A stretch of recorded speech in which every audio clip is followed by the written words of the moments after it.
সুপ্রিয় বন্ধুরা, আমরা আগের লেসনগুলোতে সারেগামা শিখেছি। সারেগামা নিয়ে দু একটা জাস্ট আমি বলবো এটাকে এক্সারসাইজ, সারেগা রেগামা এগুলা, হ্যাঁ, জাস্ট আপনার প্র্যাকটিসের জন্য আর মনে রাখার জন্য কোন আঙ্গুলটা কোথায় গেলে সা হবে, কোথায় গেলে নি হবে। কারণ এক সময় আপনি দেখে আর বাজাতে পারবেন না। যখন বড় শিল্পী হয়ে যাবেন তখন কিন্তু স্টেজে গান গাইতে হবে। সো কোনো দোতরার দিকে তাকিয়ে গাওয়া যাবে না, দর্শকের দিকে তাকিয়ে গাইতে হবে। সুতরাং মুখস্থ রাখতে হবে কোথায় কি আছে, হ্যাঁ। তার জন্য বেশি বেশি সারেগামা বাজাতে হবে। আজকে আমার চেহারা দেখাচ্ছি না, দোতরাটা দেখাচ্ছি, হ্যাঁ। আমার একজন কমপ্লেন করেছে যে ভাই আপনি চেহারা দেখাইতে যাই দোতরা ক্লিয়ার বোঝা যায় না, সেজন্য আমি দোতরাকে দেখাচ্ছি। পরে একবার দেখে নেবেন আমাকে, হ্যাঁ। এনিওয়ে, তো সারেগামা পাধানিসা আমরা লাস্ট লেসনগুলোতে দেখেছি। আমি একটু রিপিট করি। সারেগামা পাধানিসা সা নি ধা পা মা গা রে সা। এখন আমি কোমল সুরগুলো আপনাদেরকে দেখাবো। সবসময় মনে রাখতে হবে কোমল সুরটা হচ্ছে যে সুরটা বাজাবো তার ঠিক আগের সুরটাই হচ্ছে কোমল। কিভাবে বুঝবো? এর আগে আমি বলে রাখি কাদের কোমল হয় না। কোমল হয় না সা এবং পায়ের, হ্যাঁ, কোমল হয় না। মায়েরও কোমল হয় না, মায়ের হয় করি। এখন আপনাদেরকে আমি দেখিয়ে দিচ্ছি প্র্যাকটিক্যালি। মাঝখানের তারটা যদি সা হয়ে থাকে, এটা হচ্ছে সা, এই জিনিসটা এখান থেকে সায়ের সাউন্ডটা ক্রিয়েট হয়, হ্যাঁ। তাহলে নিয়ম হচ্ছে কি,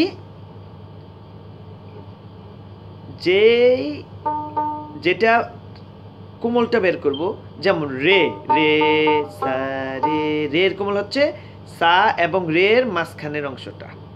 তাহলে এটা যদি রে হয় রে, আর যদি এটা সা হয় সা, তাহলে সা এবং রের মাঝখানের যে অংশটা এটা হচ্ছে রের কোমল, এইটা রের কোমল।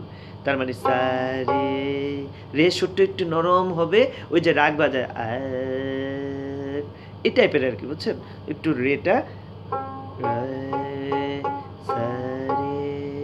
হ্যাঁ, আর সা রে এটা হচ্ছে রে। তাহলে আমরা দেখে গেলাম এটা হচ্ছে রের কোমল অংশটা, রের কোমল, হ্যাঁ। আর নর্মাল রে হচ্ছে এটা। তাই মানে সা সা রে গা, তাহলে রে এটা গা, এটা তাহলে এই অংশটা হবে গায়ের, এই গায়ের ঠিক আগের সুরটা, এই অংশটা হবে গায়ের কোমল সুর, হ্যাঁ। তাহলে আমি আবার শুরু করি প্রথম থেকে। সা রে গা, সা রে গা, তাহলে গায়ের কোমলটা শিখে ফেললাম। সা রে গা, এটা হচ্ছে মা, মা তো খালি, নিচের চিকন তারটা মা খালি। মায়ের করিটা হচ্ছে মা, মা এবং পায়ের আগের সুরটা, মা এবং পায়ের আগের সুরটা, তার মানে এটা করি, মায়ের করি, মায়ের মতো সিমিলার কিন্তু মা মা মা মা, সারেগামা পায়ের, এটা হচ্ছে পা, পায়ের কোনো কোমল সুর হয় না। পায়ের পর ধা, তাহলে পা এবং ধায়ের যে মাঝখানের অংশটা এটা হচ্ছে ধায়ের কি কোমল সুর। তাহলে ধা, এটা ধায়ের কোমল। এখন ধাতু, এটা ধায়ের কোমল, এটা এখন ধা, আর এটা হচ্ছে নি, তাহলে নি আর ধায়ের মাঝখানের যে অংশটা, এই অংশটা এটা হচ্ছে নিয়ের কোমল, নি। তারপর তো নর্মাল সা শিখে ফেললাম। তাইলে সারেগামা পাধানিসা একটু বাজাই কোমল সহ।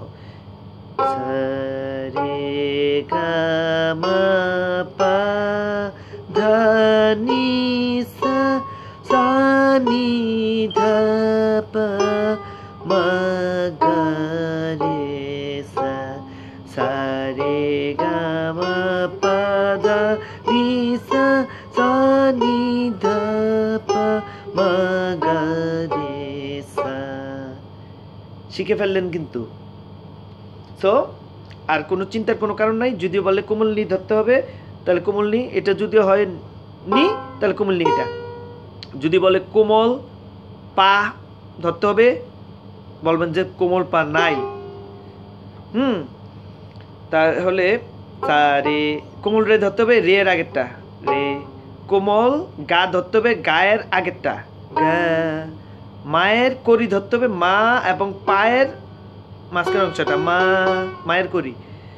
আর নি নি সরি সারেগামা পা ধা, এটা ধা নর্মাল ধা, ধায়ের আগেরটা হচ্ছে ধা, ধায়ের কোমল। আর এটা হচ্ছে নি নি, নির আগেরটা হচ্ছে নিয়ের কোমল নি, তারপর সরাসরি সা।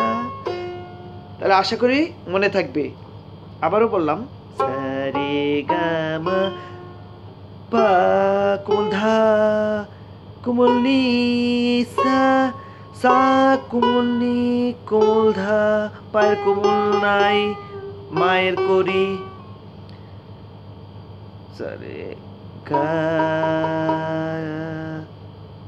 রে সা, সারে গা মা পা ধা নি সা, সা নি ধা পা, পা মা গা রে সা।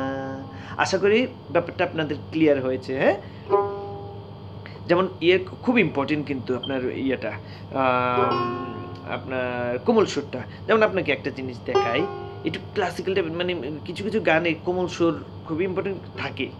যেমন আমি একটা জিনিস বাজাই, ও আমার বাংলা মতন,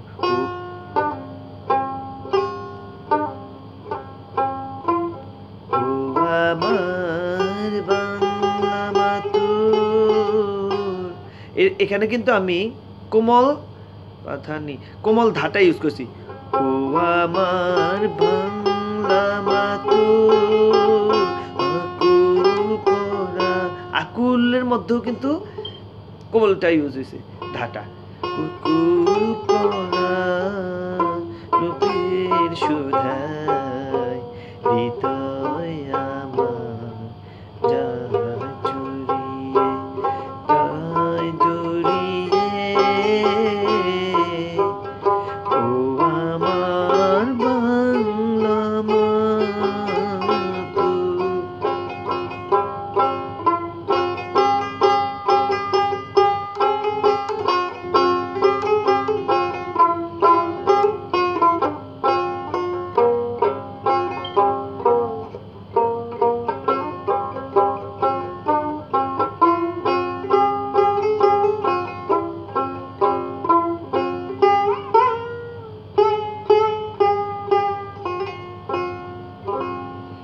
আশা করি আপনাদের মোটামুটি ক্লিয়ার হয়েছে। তারপরে যদি কনফিউশন থাকে বা ক্লিয়ার না হয় আমাকে জানাবেন, তাহলে আরেকটু ক্লিয়ার করে দেব। ভালো থাকবেন, সবাইকে অনেক অনেক শুভেচ্ছা। প্র্যাকটিস করবেন ভালো করে। বাই।